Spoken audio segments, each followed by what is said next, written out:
Hello friends, this is Vijay Rajpushp and welcome to learner eyes by VRP. जैसा कि आप जानते हैं कि कॉम्पिटिटिव एग्ज़ाम्स जो हो रहे हैं लगातार अभी, उसमें साइंस से क्वेश्चन काफ़ी ज़्यादा पूछे जा रहे हैं। तो उसी को ध्यान में रखते हुए हम सबसे पहले आपके सामने लेकर आए हैं बायोलॉजी का कुछ क्लास, और जिसमें एक वीडियो पहले अपलोड हो गई है जिसको आपने देखा भी होगा। और उसमें हम लोगों ने जानकारी जो हासिल किए वो सीखे कि जीव विज्ञान क्या है, जीव विज्ञान के पिता कौन है यानी जनक कौन है। नहीं, ये सारी बातें हम लोगों ने कल किया था। उसके बाद हम लोगों ने देखा था कि जीव विज्ञान शब्द का प्रयोग सर्वप्रथम किसने किया। उसके बाद जीवधारियों का वर्गीकरण किया अरस्तु के अनुसार, हिटकर के अनुसार, और आप लिनियस के नहीं, जो लिनियस है उनके अनुसार भी आपने देखा। तो उसके बाद एक चीज और आपने पढ़ा कल, कुछ जीवों का नामकरण सीखा आपने। जैसे आपने देखा था कि मनुष्य का होता है होमो सैपियंस, इसी तरीके से मेढक का राना टिग्रीना। तो इन सब चीजों को अगर आप नहीं जानते हैं तो फर्स्ट वाला जो वीडियो है पार्ट 1 लिखा होगा, आप प्ले लिस्ट में चले जाइएगा और प्ले लिस्ट में वहां पे कॉम्पिटिटिव बायोलॉजी करके दिया होगा और उसमें सारा मिल जाएगा। ठीक है, तो आज पार्ट 2 स्टार्ट करते हैं। आज का टॉपिक है जिसका नाम है कोशिका विज्ञान। ठीक है, तो आज हम लोग बात करेंगे कोशिका विज्ञान के बारे में। नाम से ही लग रहा है कोशिका नहीं, यानी जो सेल की बात करेंगे तो ये जो कोशिका होगा वह जिस विज्ञान में अध्ययन होगा उसी को तो कोशिका विज्ञान आप कहते होंगे। कोशिका है क्या, सो पहले हम जानते हैं। तो किसी भी जीवधारियों का जो सबसे छोटी इकाई होती है, कार्यात्मक जो इकाई होती है, जिसके आधार पर जीवन का निर्माण होता है, जीवन चलता है, उसी को हम लोग क्या कहते हैं, कोशिका कहते हैं। यानी हम बोल सकते हैं किसी भी जीव का सबसे छोटी क्रियात्मक इकाई जो होती है उसी को हम कोशिका कहते हैं। कोशिका के बारे में और जाना जाए, जैसे आप एक सिंपल सा घर का निर्माण करते हैं तो उसमें देखते होंगे कि उसमें क्या लगा रहता है, ईंट लगा रहता है। और वो जो ईंट बना होता है वह ईंट जो होता है बहुत सारे होते होंगे ईंट घर में, एक ईंट से तो नहीं बनता होगा। तो ये जो ईंट है इसी को हम क्या कह सकते हैं, कोशिका कहते हैं। और बहुत सारे कोशिका से जब मिलके बनता है, एक कोशिका से मिलके बना, जैसे अगर मान लीजिए कोई ऐसा घर हो कहे कि एक ईंटा वाला घर है, नहीं तो एक कोशिकीय उसको कह सकते हैं। कहेंगे कि घर कैसा, तो एक कोशिकीय है। अब बहुत सारा घर में तो बहुत सारे ईंटें लगे रहते हैं तो उसको हम क्या कहते हैं, बहु। बहु माने क्या होता है, अनेक। कोशिकीय यानी कोशिका का बना हुआ, तो बहु कोशिकीय। नहीं तो सिंपल समझिएगा, एक सेल का बना होगा। जैसे अमीबा है आपका, कितने सेल का बना होगा, एक सेल का बना होगा। लेकिन जीव जंतु जो है, मनुष्य जो है, पेड़ पौधे जो भी है, उसमें तो बहुत सारे कोशिका होते हैं। तो उसी को हम लोग क्या कहते हैं, बहु कोशिकीय जीव कहते हैं। करेक्ट है। तो अब हम लोग जानते हैं सबसे पहले कोशिका विज्ञान में जीव द्रव के बारे में बात करेंगे। तो सबसे पहले हम स्टार्ट करते हैं आज का क्लास, और वह क्लास है जीव द्रव। क्योंकि कोशिका विज्ञान में जो बेहतरीन चीज है वह है जीव द्रव। अब सवाल उठता है क्या कि जीव, देखिए जीव तो जानते हैं, जीव कौन होता है, जिसमें जो होती है ग्रोथ होती है, विकास होता है, वृद्धि होता है, जो रिप्रोडक्शन प्रजनन की क्रिया भी करते हैं, जो अपने जैसे संतान की उत्पत्ति करते हैं। नहीं तो जीव वो है। द्रव्य कौन कहलाता है, द्रव दो चीज होता है, एक होता है द्रव और एक होता है द्रव्य होता है। देखिए दो चीजें होती है। तो ये द्रव जो होता है से कौन सा होता है, जो आप पदार्थ को और 3 भागों में बांटते हैं ना, ठोस, द्रव और गैस। तो यह द्रव होता है ऐसा जिसके बारे में अगर हम बात करें तो आकार जिसका क्या होता है, अनिश्चित होता है, और जिसका आयतन जो होता है, आकार आयतन कैसा होगा, निश्चित होगा। आयतन निश्चित होगा, नहीं, और उसका आकार क्या होगा, निश्चित। जैसे आप वाटर को लीजिए, पानी को, और इस गिलास में अगर भर दीजिएगा तो वह कैसा ले लेगा, गिलास जैसा नहीं। लेकिन मान लीजिए कि इसको अब हम एक बड़ा सा इस आकार के कोई बर्तन उसमें डाल देंगे तो इसका आकार कैसा हो जाएगा, ऐसा हो जाएगा। नहीं तो जिसमें डालेंगे वैसा ही होते जाता है। लेकिन यह जो द्रव है, द्रव ये कौन है, जो आप कहते हैं पदार्थ की बात करते हैं। पदार्थ किसे कहते हैं, जिसमें भार होता है, जो जगह को छेकता है। नहीं यानी पदार्थ हम वैसे चीज को कहते हैं जो स्थान घेरे, नहीं, और जिसमें क्या हो, भार हो। यही ना, इसको हम पदार्थ कहते हैं। पदार्थ को आप 3 भाग में बांटते हैं, ठोस, द्रव और गैस। ऐसे तो आजकल प्लाज्मा भी आ गया है, नहीं, बोस आइंस्टाइन भी आ गया है, लेकिन जनरली 3 है। तो जीव द्रव के बारे में थोड़ा सा बात करें। सबसे पहले समझिएगा कि जीव द्रव होता क्या। तो जीव द्रव जो होता है एक तरल, एक जो होता है तरल, तरल मतलब समझते हैं ना, लिक्विड जो बहने वाला होता है, तरल, गाढ़ा, गाढ़ा नहीं, और कैसा, रंगहीन, मतलब इसका कोई रंग नहीं होता है, और पारभासी, पारभासी वैसे पदार्थ को कहा जाता है जिसके आर पार देखा जा सकता है। केवल एक ही चीज नहीं पर, इसके लिए सारा कंसेप्ट जानते चले। नहीं, पारभासी नहीं, जैसे ईंट होगा वो पारभासी होगा कि पारदर्शी होगा। तो सुनिएगा, पारभासी का मतलब क्या होता है, जिसको आर पार देखा जा सके। अब पारदर्शी भी वही होता है, नहीं, और अपारदर्शी वैसे बस होता है जिसको आर पार देखा नहीं जा सकता है, नहीं। और हल्का हल्का जो देखते हैं उसको कौन कहते हैं, पारभासी, हल्का हल्का। जैसे कागज पर अगर आपने लगा दिया कौन सी, तेल, तो वो हल्का हल्का दिखेगा, वो पारभासी। तो ये कैसा होता है, पारभासी होता है, नहीं। और कैसा होगा, लस लसा होगा, लस्सा देखे ना आप लोग, गोंद देखे ना, उसी तरीके से रहता है। और वजन युक्त पदार्थ है, इसमें क्या होता है, वजन युक्त, मतलब इसमें वजन होता है, जीव द्रव का वजन होता है, नहीं। और सबसे बड़ा बात है कि जीव द्रव जो है आपका जीवन का भौतिक आधार है। मतलब आपका जो जीवन है वह किसके आधार पर चल रहा है, यही पर चल रहा है, जीव द्रव। आपके शरीर में बहुत सारे जीव द्रव है, वही तो क्या करता है, आपके जीवन को बनाए हुए भौतिक आधार होता है इसका।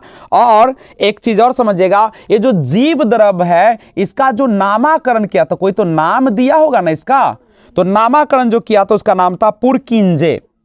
उसका क्या नाम था, पुरकिंजे नाम था। और कब किया था, 1839 ईस्वी में नामकरण किया था। तो पूछे क्वेश्चन कि बताइए जीव द्रव का नामकरण कौन किया, पुरकिंजे। कौन किया, पुरकिंजे। और कब किया, 1839 में किया। जीव द्रव क्या है, जीवन का भौतिक आधार है। भौतिक समझते हैं ना, जो आपकी सुख सुविधा जो कुछ भी है सब किसके आधार पर होता है, जीव द्रव। कैसा पदार्थ है, तरल, गाढ़ा, रंगहीन। तरल भी है और गाढ़ा भी और रंगहीन है, पारभासी है, लसलसा है और वजन युक्त पदार्थ होता है, नहीं। अब देखिए जीव द्रव जो है उसको हम लोग 2 भागों में बांटते हैं। कितने भाग में बांटते हैं, 2 भाग में। एक को कहते हैं कोशिका द्रव, कोशिका द्रव, और दूसरा होता है उसका नाम होता है केंद्रक द्रव। अच्छा, कोई भी जीव है, ऐसे ही ना जीव होगा तो कहीं ना कहीं उसका केंद्र होगा कि नहीं होगा। अब बाद में विभाजन भी पढ़िएगा कि कैसे कैसे उसका विभाजन होता है, लेकिन अभी हम लोग उतना डील नहीं कर रहे। सिंपल समझिएगा, यह कहाँ रहता है, तो केंद्रक। देखिए आपका ये केंद्रक यहाँ पे होगा और बहुत सारे कोशिका भी होगा, बहुत सारे कोशिका से तो मिल के बना होता है। तो जो आपका केंद्रक, आपका केंद्रक और कौन सा, कोशिका झिल्ली, केंद्रक और कोशिका झिल्ली, इस दोनों के बीच रहता है। कौन रहता है इसके बीच में, कोशिका द्रव। याद रखिए, केंद्रक और कोशिका झिल्ली, जो बाद में पिक्चर के माध्यम से भी बताएंगे, लेकिन अभी जानिए केवल केंद्रक द्रव क्या होता है। तो देखिएगा आप समझिए, ये जो केंद्र है, अब केंद्र के अंदर तो कुछ पदार्थ रहता होगा, कुछ द्रव पदार्थ रहता है, नहीं।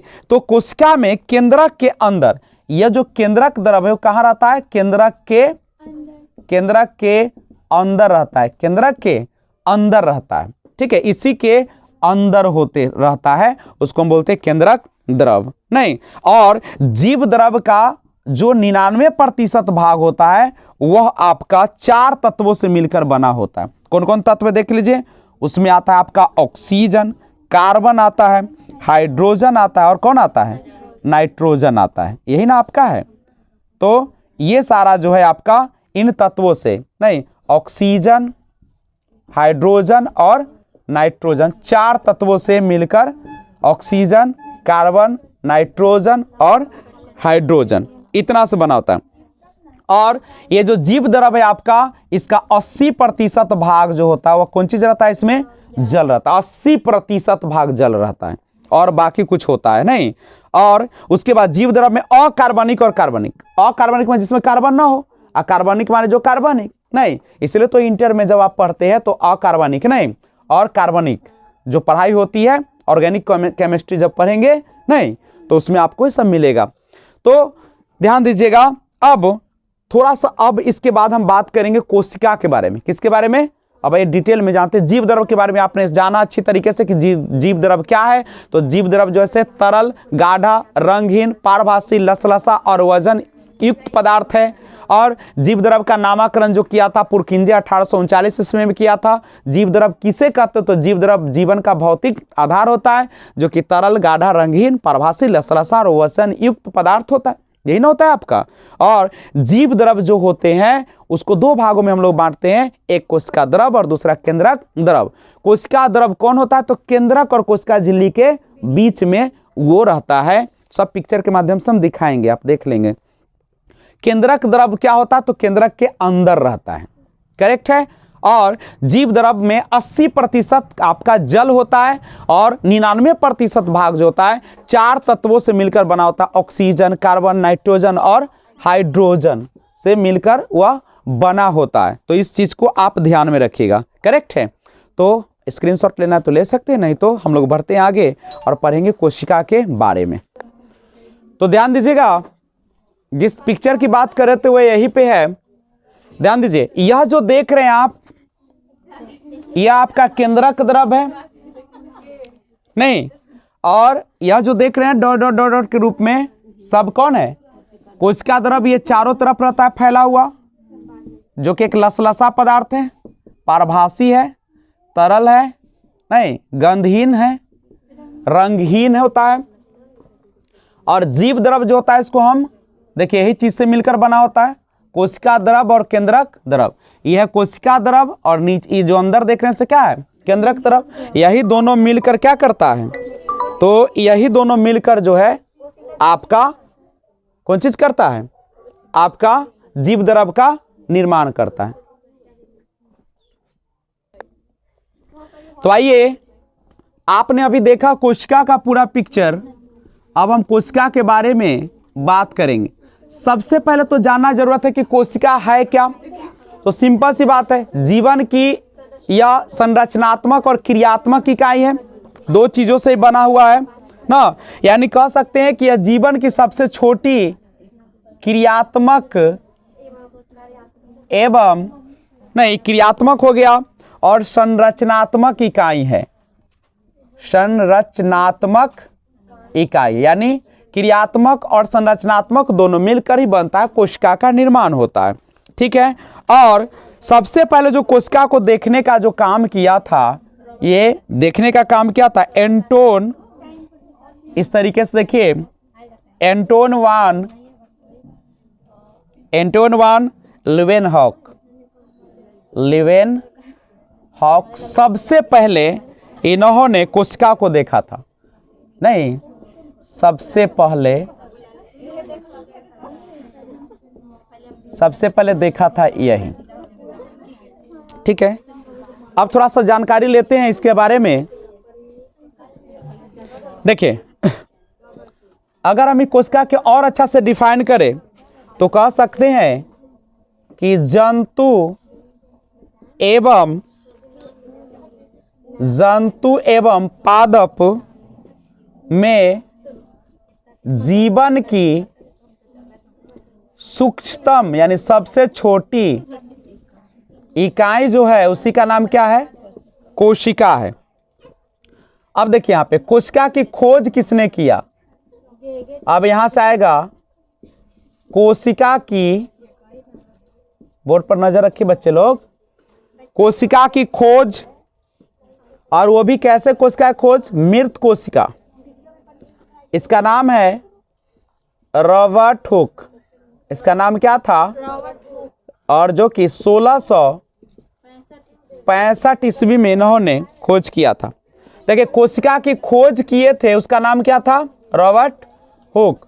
अब कोशिका का जो अध्ययन होता है, जैसे कोशिका का अध्ययन भी तो करेगा ना लोग, तो कोशिका का जो अध्ययन करने वाले होते हैं, यानी कोशिका का जो अध्ययन होता है उसको हम साइटोलॉजी कहते हैं। साइटोलॉजी यानी कोशिका का अध्ययन साइटोलॉजी कहलाता है। ठीक है, और ऐसे रहेगा क्वेश्चन, प्रथम जीवित कोशिका, ये ध्यान रखिएगा, प्रथम जीवित कोशिका का अगर खोज किया है तो उसी का नाम था एंटोन वान, जो लिखे हैं, यानी एंटोन वान लीवेनहॉक ने किया था। और कब किए थे? 1674 ईस्वी में उन्होंने किया था। तो ये मेन पॉइंट आपका सिंपल याद रखिएगा कि कोशिका सबसे पहले देखा एंटोन वान लीवेनहॉक, या प्रथम जीवित कोशिका जैसे ये सब जीवित कोशिका है ना, तो जीवित कोशिका का भी खोज किया था एंटोन वान लीवेनहॉक। और जंतु पादप में जब पादप समझते हो ना, पेड़ पौधा, जंतु एवं पादप में जीवन की सूक्ष्म इकाई, सबसे छोटी इकाई कौन है? उसी को हम कहते हैं संरचनात्मक एवं क्रियात्मक इकाई। जीवन की सबसे छोटी संरचनात्मक एवं क्रियात्मक इकाई को क्या कहा जाता है? कोशिका, जो सबसे छोटी है, उसी से मिलकर हमारा पूरा बॉडी बनता है। कोशिका की खोज, मृत कोशिका की खोज जो किया था रॉबर्ट हुक ने 1665 में, और कोशिका का अध्ययन क्या कहलाता है? साइटोलॉजी। यही सब क्वेश्चन आपको डालेगा, समझ रहे हैं बात को? इसलिए ध्यान से पढ़िएगा, क्योंकि छोटी छोटी बातें क्या हो जाती है? बड़ी बन जाती है। नहीं, थोड़ा सा आप सभी को पता कि कोशिका के जितने भी अवयव होते हैं किससे घिरा होता है? एक झिल्ली से घिरा रहता है। तो झिल्ली से जो घिरा होता है, इस झिल्ली को हम लोग क्या कहते हैं? कोशिका। ये अर्धपारगम होता है, मतलब इसका मुख्य कार्य होता है कोशिका के अंदर जाने वाले व अंदर से बाहर आने वाले पदार्थों का निर्धारण करना। और कोशिका झिल्ली जो होता है लिपिड का बना होता है, जो हम तुरंत अभी डिस्कशन करेंगे। ठीक है, तो बात करते हैं।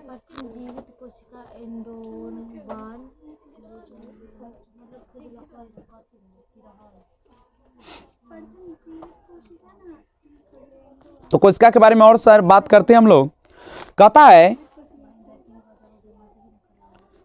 ध्यान दीजिएगा, कोशिका शब्द का प्रयोग भी सर्वप्रथम कौन किया था? रॉबर्ट हुक ने। कौन किया था? कोशिका शब्द का सबसे पहले प्रयोग किया था रॉबर्ट हुक ने। और यहां से समझिएगा, अगर आपसे क्वेश्चन दे सबसे छोटी कोशिका किसकी होती है, तो होती है एक जीवाणु है जिसका नाम है माइकोप्लाज्म गैलीसेप्टिकमा।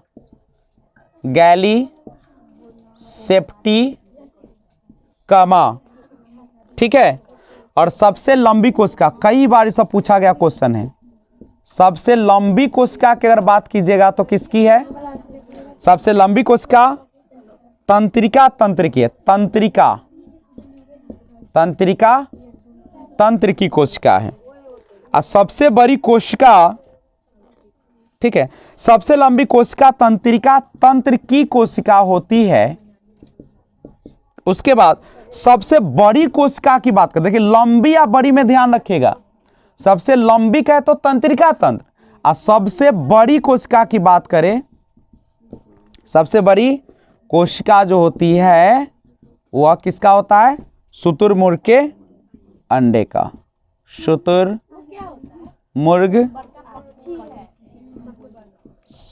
के अंडे, जो कि उड़ नहीं सकता है। नहीं, शुतुरमुर्ग बहुत बड़ा होता है।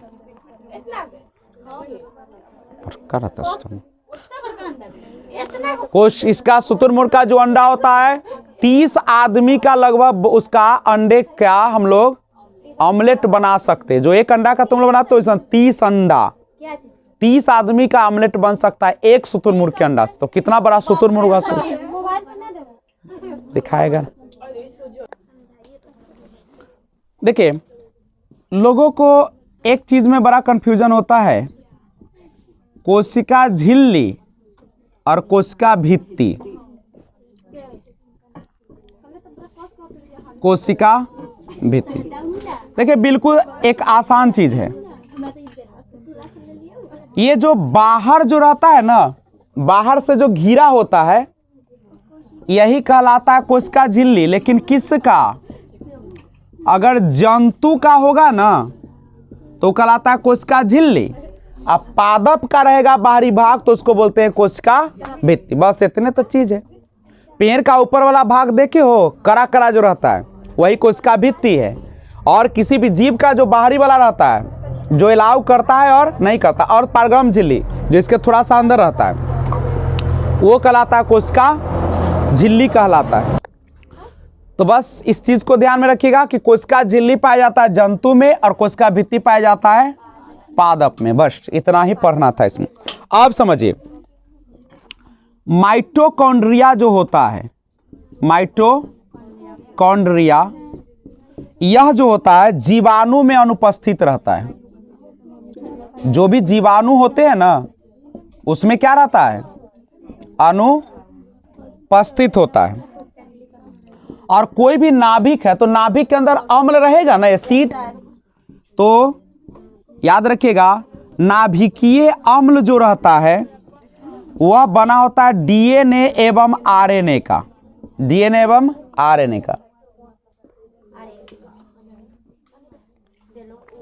सबसे बड़ी कोशिकांग जो होती है, सबसे बड़ी कोशिकांग जो होती है, सबसे बड़ी कोशिकांग किसकी होती है, नाभिक की। और सबसे जो छोटा कोशिकांग होता है, सबसे छोटा कोशिकांग जो होता है वह किसका होता है, राइबोसोम का। किसका होता है, राइबोसोम का होता है। इसको ध्यान में रखिएगा।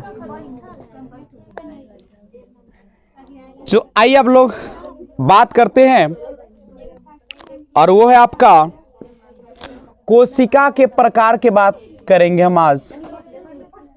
कोशिका के प्रकार। देखिए, कोशिका जनरली दो प्रकार का होता है। कोशिका जनरली कितने प्रकार का होता है, दो प्रकार का। एक को बोलते हैं प्रोकैरियोटिक,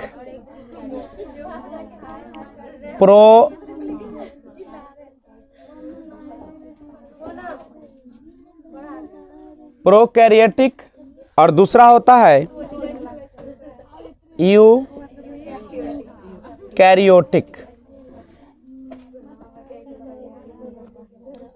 तो प्रोकैरियोटिक कोशिकाएं और यूकैरियोटिक कोशिकाएं। अब जानते हैं कि आखिर होता क्या है।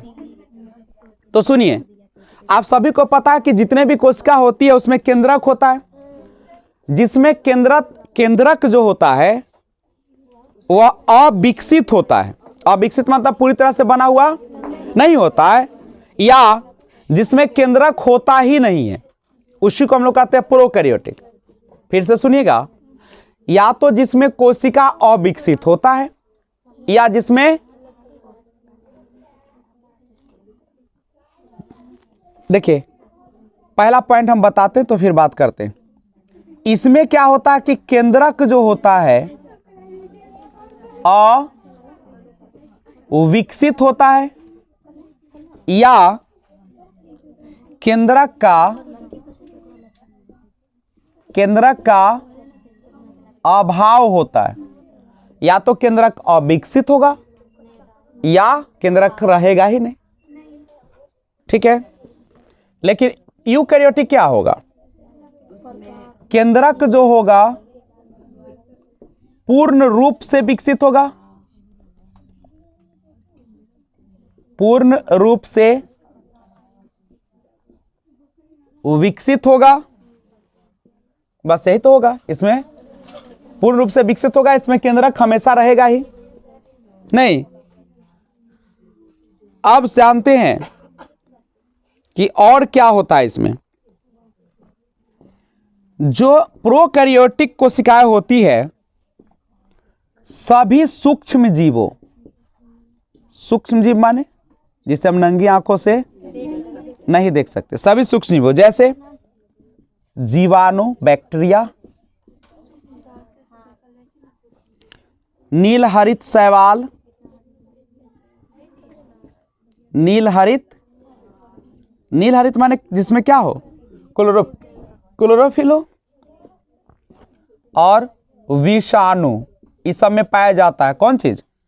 प्रोकैरियोटिक। यानी सभी सूक्ष्मजीव, जीवाणु, नीलहरी शैवाल या विषाणु, ये जो होते हैं इसमें प्रोकैरियोटिक कोशिकाएं मौजूद होती है। ठीक है, जबकि यूकैरियोटिक कोशिकाएं जो होती है वह सभी जंतु एवं वनस्पति में पाया जाता है। ठीक है, और उच्च श्रेणी, इसमें सब आ जाएगा, जंतु और वनस्पति में सब आ जाएगा। नहीं तो यूकैरियोटिक जो कोशिकाएं होती है सभी जंतु और वनस्पति में पाई जाती, जबकि प्रोकैरियोटिक केवल सूक्ष्म जीवों में ही पाई जाती है। उसके बाद प्रोकैरियोटिक कोशिकाएं जो होती है उसमें माइटोकॉन्ड्रिया,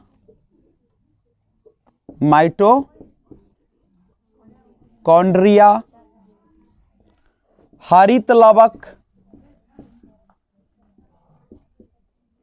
गोल्जी काय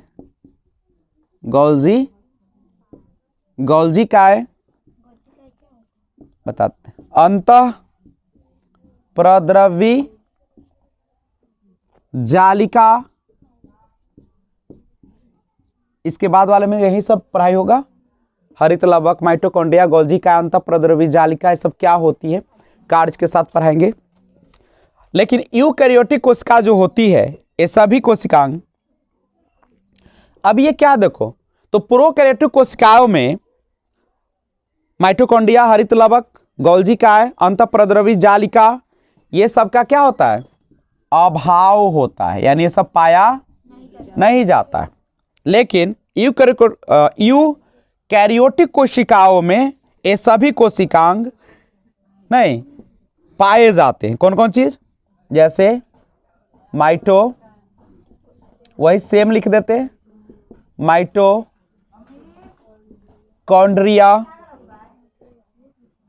हरित लवक और गोल्जी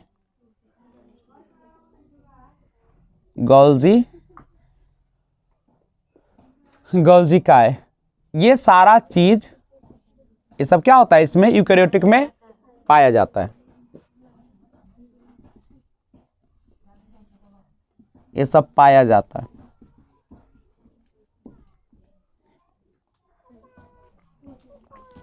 उसके बाद इसका जो होता है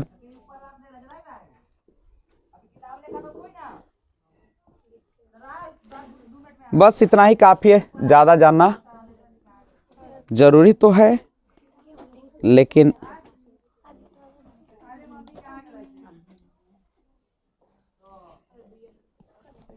एक और देख सकते हैं, सूत्री और अर्धसूत्री विभाजन, सूत्री और अर्धसूत्री विभाजन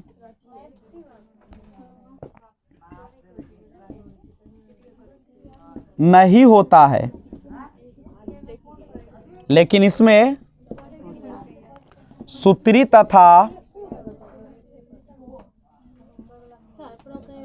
अर्ध सूत्री विभाजन इसमें होता है। ठीक है, तो इसमें सूत्री और सूत्री विभाजन नहीं होता है जनरली, और यूकैरियोटिक में होता है।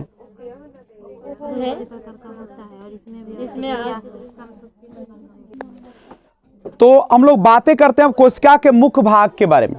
देखिए कोशिका में वैसे मुख्य भाग होती कौन कौन है, जो आपने पिक्चर के माध्यम से शुरू में देखा भी, कोशिका भित्ति, कोशिका झिल्ली, तारक काय, अंतःद्रवी जालिका, राइबोसोम, माइटोकॉन्ड्रिया, गोल्जी काय, लाइसोसोम, ये सारा जो पार्ट्स होते हैं, और केंद्रक और रसधानी, ठीक है, और लवक, ये सारा जो पार्ट्स है यही क्या होते हैं, तो ये सारा चीज जो होते हैं कोशिका के मुख्य भाग होते हैं। अब एक एक का काम देखते हैं, किसका काम क्या है।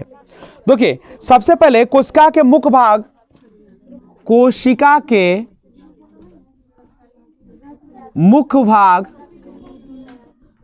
में हम लोग जो बातें करने वाले हैं वो है कोशिका भित्ति, और सभी को पता कि कोशिका भित्ति जो होती है पादप में पाई जाती है, किसी जीव जंतु में पाई नहीं जाती है।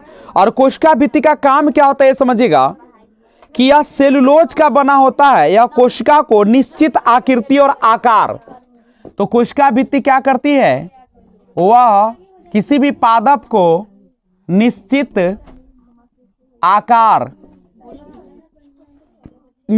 आकार एवं आकृति बनाने में सहायक होती है।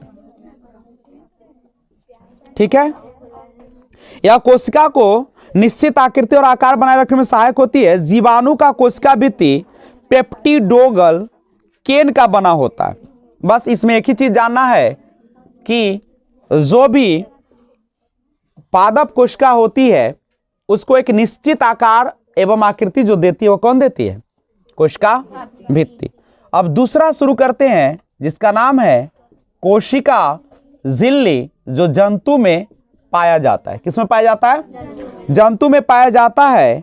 और यह एक पतली झिल्ली के द्वारा घिरा रहता है और इस झिल्ली को कोशिका झिल्ली कहते हैं। यह अर्धपारगम्य झिल्ली होता है। अर्धपारगम्य माने थोड़ा थोड़ा आप देख सकते हैं आर पार नहीं। और इसका मुख्य कार्य क्या होता है, कोशिका के अंदर जाने वाले एवं अंदर से बाहर आने वाले पदार्थों का निर्धारण करना। और ये बना होता है किसका, तो कोशिका झिल्ली जो होता है वह लिपिड का बना होता है, लिपिड का बना होता है। और यह लिपिड घटक फास्फोग्लिसराइड से बने होते हैं। बाद में जैव रासायनिक अनुसंधान से स्पष्ट हो गया कि कोशिका झिल्ली में प्रोटीन और कार्बोहाइड्रेट पाए जाते हैं। यही क्वेश्चन महत्वपूर्ण है कि यह जो होता है कोशिका झिल्ली में क्या पाया जाता है, तो प्रोटीन और कार्बोहाइड्रेट पाया जाता है। प्रोटीन एवं कार्बोहाइड्रेट पाया जाता है। कहाँ पे पाया जाता है, कोशिका झिल्ली में। इसका काम क्या है, तो इसका कार्य है नहीं, कोशिका के अंदर जाने वाले एवं अंदर से बाहर आने वाले पदार्थों का निर्धारण कौन करेगा, यही करेगा। तीसरा हम लोग पढ़ेंगे जिसका नाम है तारककाय। तारककाय के बारे में जानेंगे। कहता है कि इसकी खोज जो किया था तारककाय का, वो वेरी ने किया था। वो वेरी ने इसका खोज किया था। खोज करने का श्रेय जाता है वो वेरी को, याद रखिएगा। और यह केवल जंतु कोशिका में पाया जाता है। देखिएगा, पादप कोशिका किस में पाया जाता है, जंतु कोशिका में। और तारककाय भी किस में पाया जाता है, जंतु कोशिका में, पादप कोशिका में नहीं पाया जाता है। और तारककाय के अंदर एक या दो कण जैसी संरचना होती है जिन्हें सेंट्रियोल कहते हैं। और समसूत्री विभाजन में यह ध्रुव का निर्माण करता है। इसमें विशेष हम लोग को पढ़ना नहीं है। चौथा देखिए, वो है आपका अंतःद्रवी जालिका। अंतःद्रवी जालिका, अंतःप्रद्रवी जालिका क्या है, यूकैरियोटिक कोशिकाओं के कोशिका द्रव में चपटे आपस में जुड़े थैले युक्त छोटी नलिकावत जालिका तंत्र बिखरा रहता है जिसे अंतःद्रवी जालिका कहते हैं। प्राय राइबोसोम अंतःद्रवी जालिका के बाहरी सतह पर चिपके रहते हैं। जिसे अंतःद्रवी जालिका के सतह पर यह राइबोसोम मिलते हैं उसे खुरदरी अंतःद्रवी जालिका कहते हैं। राइबोसोम की अनुपस्थिति पर अंतःद्रवी जालिका जो होती है वह कैसी हो जाती है, तो चिकनी लगती है। अतः इसे चिकनी अंतःद्रवी जालिका भी कहते हैं। जो कोशिका प्रोटीन संश्लेषण एवं स्रवण में सक्रिय भाग लेते हैं उनमें खुरदरी अंतःद्रवी जालिका बहुतायत में मिलती है। चिकनी अंतःद्रवी जालिका प्राणियों में लिपिड संश्लेषण के मुख्य स्थल होते हैं और लिपिड की भांति एस्टीरायड हार्मोन चिकने अंतःद्रवी जालिका के बने होते हैं। उसके बाद थोड़ा सा जाने ईआर के बारे में। ईआर का मुख्य कार्य क्या है, उन सभी वसाओं और प्रोटीनों का संचरण करना है जो कि विभिन्न झिल्लियों जैसे कोशिका झिल्ली, केंद्रक झिल्ली आदि का निर्माण करते हैं। ईआर का मतलब समझ रहे ना, अंतःद्रवी जालिका, इंडोप्लाज्मिक रेटिक्यूलम। अब सबसे इंपॉर्टेंट अब आ रहा है जिसका नाम है राइबोसोम। इसमें वीवीआई करके भी पढ़ेंगे आप लोग। राइबोसोम, यहां से क्वेश्चन आपका आना शुरू हो जाता है। सबसे पहले जानते हैं राइबोसोम के बारे में। देखिएगा, इसका जो नाम किया था, नामकरण रॉबर्ट ने किया था। कौन किया था? रॉबर्ट ने इसका नामकरण किया। और एक बात और जानिएगा, यह जो बना होता है आरएनए का बना होता है। किसका बना होता है? आरएनए नामक अम्ल और प्रोटीन का बना होता है। और आरएनए का फुल फॉर्म बहुत बार पूछा गया है, याद रखिएगा, राइबो न्यूक्लिक एसिड इसको कहते हैं। पूछेगा कि पूर्ण रूप बताइए, full form of RNA, ribo nucleic acid. तो राइबोसोम जो होता है वह राइबो न्यूक्लिक एसिड नामक अम्ल और प्रोटीन का बना होता है। राइबो न्यूक्लिक नहीं, आरएनए नामक एसिड जो है प्रोटीन और कौन सा? अम्ल का बना होता है। और यह प्रोटीन संश्लेषण के लिए सबसे उपयुक्त स्थान प्रदान करता है, अर्थात यह प्रोटीन का उत्पादन स्थल है। इसलिए इसे बहुत इंपॉर्टेंट यही पूछेगा कि प्रोटीन की फैक्ट्री किसे कहा जाता है। तो याद रखिएगा, प्रोटीन के फैक्ट्री के नाम से जाना जाता है वह है राइबोसोम। प्रोटीन की फैक्ट्री किसे कहा जाता है? राइबोसोम को कहा जाता है। और अगर आपको यह चीज याद रहती है, प्रोटीन की फैक्ट्री, इसको 1000 बार अंडरलाइन कर लीजिए, क्योंकि यही क्वेश्चन आपसे पूछेगा।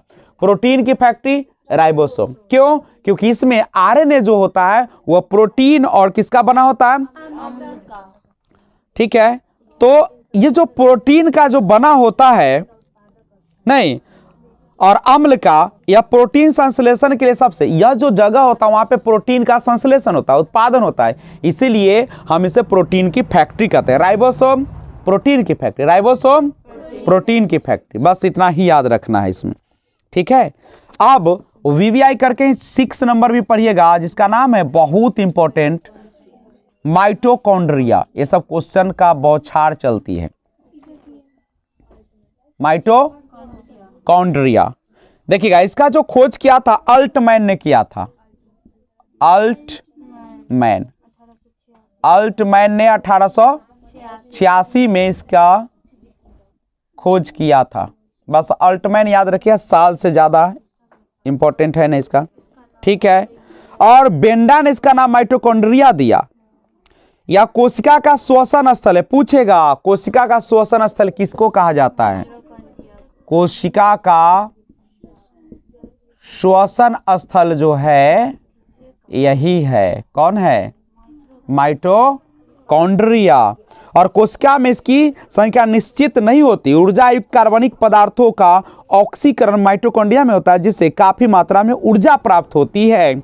इसीलिए माइटोकॉन्ड्रिया को कोशिका का शक्ति केंद्र, इसको 1000 बार अंडरलाइन कीजिए। कोशिका का शक्ति केंद्र, बहुत बार पूछा गया क्वेश्चन। सो कोशिका का शक्ति केंद्र किसे कहा जाता है? तो माइटोकॉन्ड्रिया को कहा जाता है। अब आते हैं 7 नंबर में, इसमें भी वीवीआई करके लिखेगा।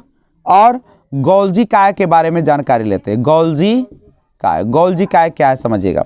कहता है कि इसकी खोज जो था कैमिलो गोल्जी ने किया था। कैमिलो गोल्जी जो है, इन्होंने ही इसका खोज किया था।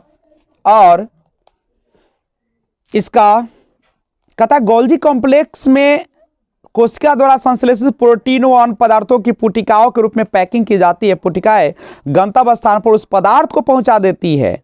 यदि कोई पदार्थ कोशिका से बाहर स्रावित होता है तो उस पदार्थ वाली पुटिकाएं उसे कोशिका झिल्ली के माध्यम से बाहर निकलवा देती है। इस प्रकार गोल्जी काय को हम कोशिका के अणुओं का यातायात प्रबंधक भी कहते हैं। लेकिन हम लोगों को जो पढ़ना है अब, जो वीवीआई है, जिसका नाम है लाइसोसोम।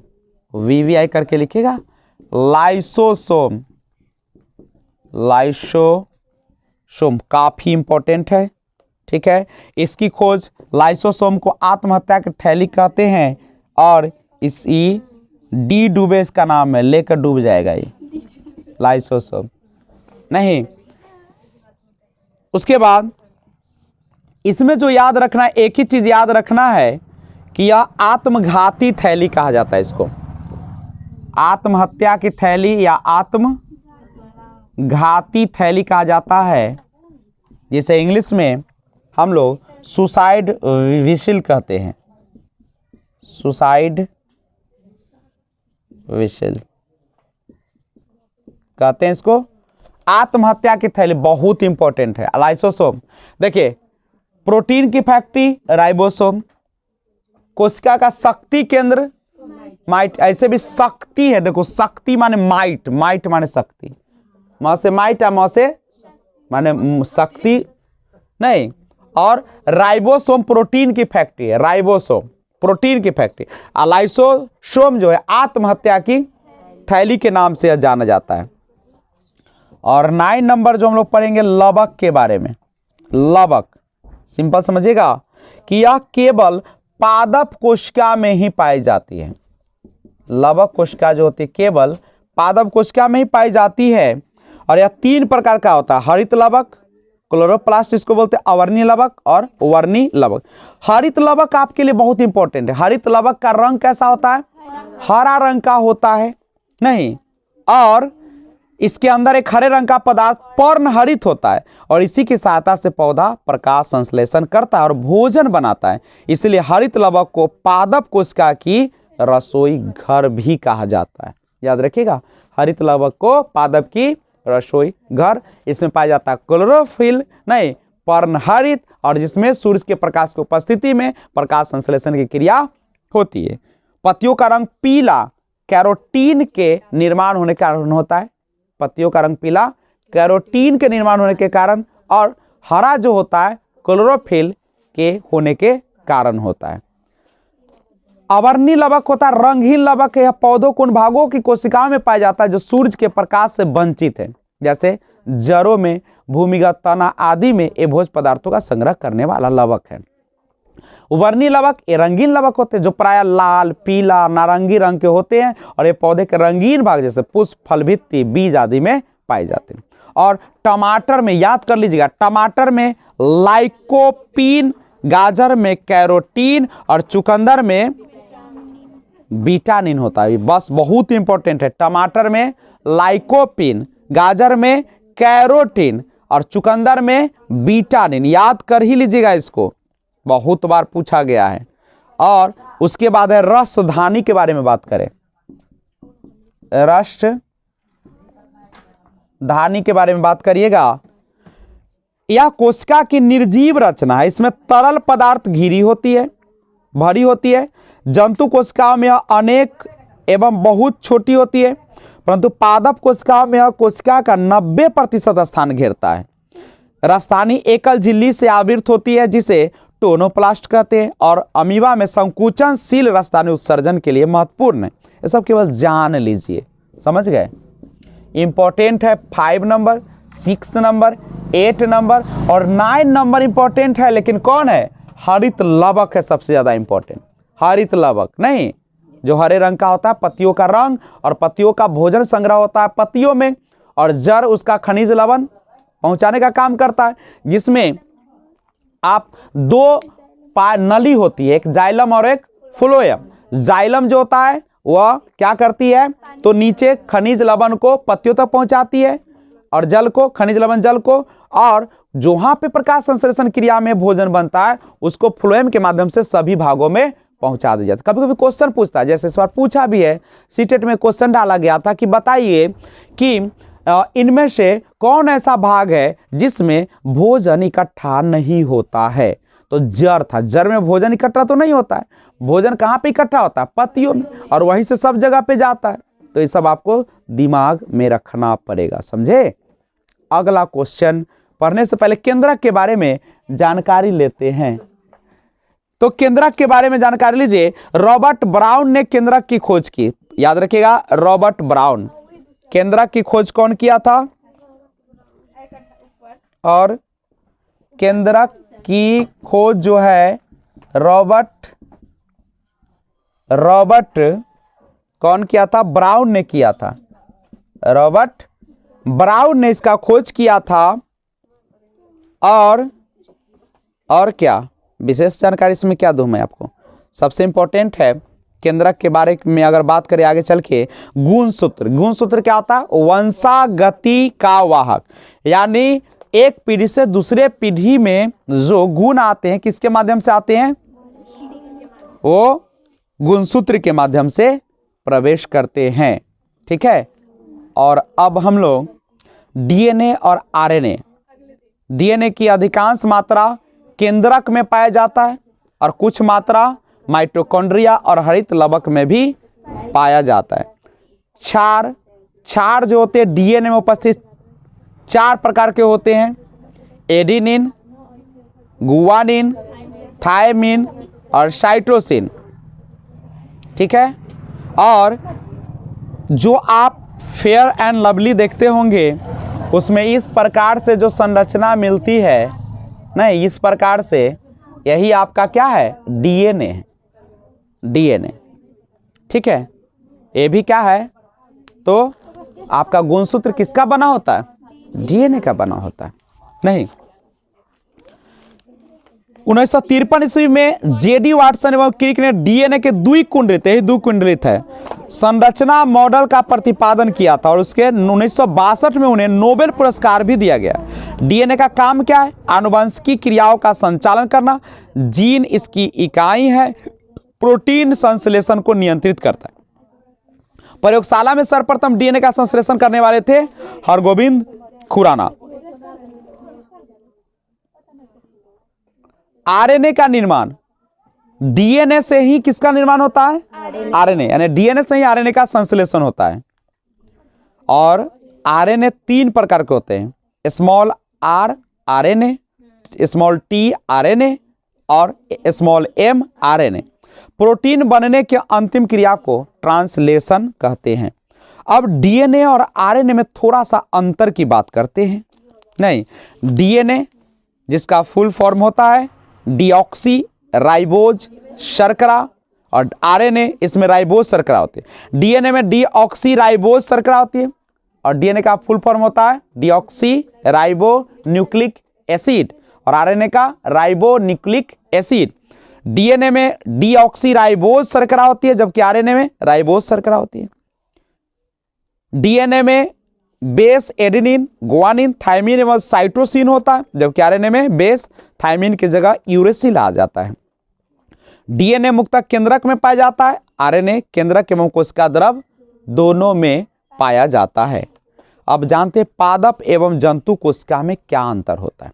पेड़ पौधे और जो जंतु होते हैं उसके कोशिका में क्या अंतर है। पादप कोशिका आप लोग जानते हैं कि पादप कोशिका में पाई जाती है कोशिका भित्ति, जबकि जंतु कोशिका में पाई जाती है कौन चीज? कोशिका झिल्ली, उसमें कोशिका भित्ति नहीं पाई जाती है। पादप कोशिका में लवक पाई जाती है, पादप कोशिका में लवक पाई जाती है और इसमें क्या रहता है? लवक अनुपस्थित। जंतु कोशिका में लवक अनुपस्थित। पादप कोशिका में तारक का अनुपस्थित रहता है जबकि जंतु कोशिका में तारक का उपस्थित रहता है। पादप कोशिका में रिक्तिका बड़ी होती है जबकि जंतु कोशिका में रिक्तिका छोटी होती है। पादप कोशिका में इसका आकार लगभग आयताकार होता है जबकि जंतु कोशिका में इसका आकार लगभग वृत्ताकार होता है। कोशिका विभाजन के बारे में थोड़ा सा बात कर लेते हैं। ठीक है, कोशिका विभाजन का सर्वप्रथम 1850 ईस्वी में बिरचाउ ने 1855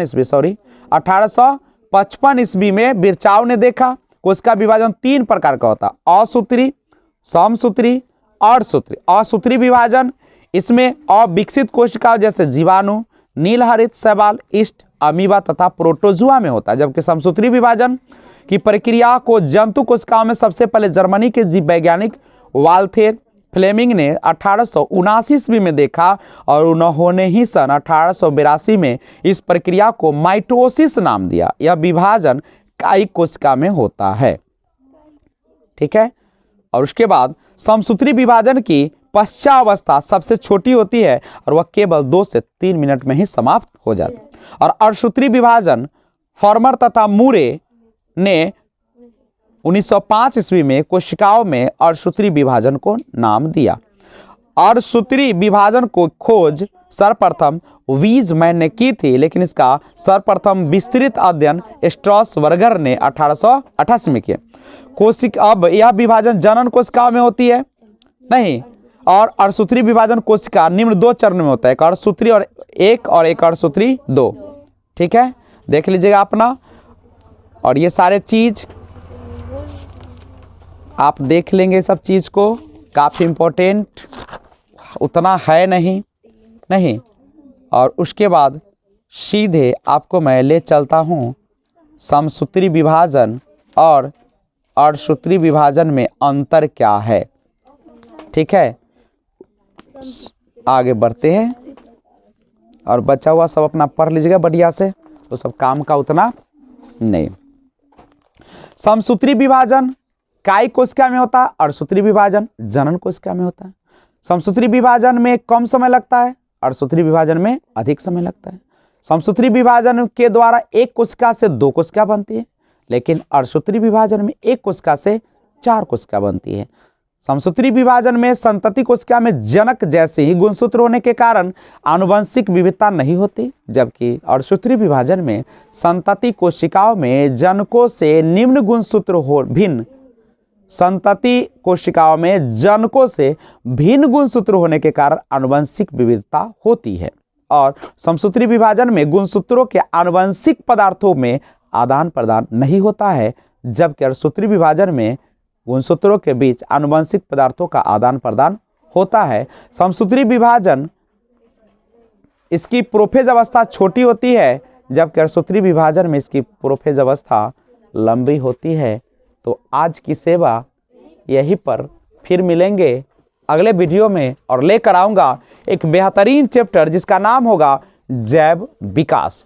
बहुत लाजवाब चैप्टर है, नहीं, जीवों का विकास कैसे हुआ उसकी जानकारी मैं आपको अगले वीडियो में देने वाला हूं।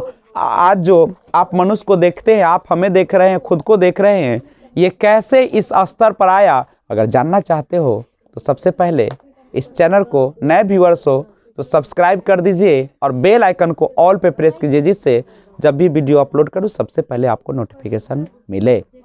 और लाइक बटन नीचे उसको प्रेस कीजिए। तो फिर मिलते हैं एक और वादे के साथ कि लेकर आऊँगा अगला चैप्टर जैव विकास। और आराम से पढ़िए, मन लगा के पढ़िए, प्रैक्टिस कीजिए, क्वेश्चन बैंक बनाइए और आपको यही सब जिंदगी बनाएगा। तो 5 साल की मेहनत अच्छी है जीवन भर की बर्बादी से।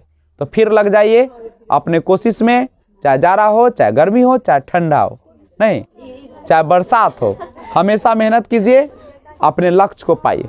तो मिले अगले वीडियो में, तब तक take care, bye bye, thanks for watching, keep watching. जय हिंद, जय भारत।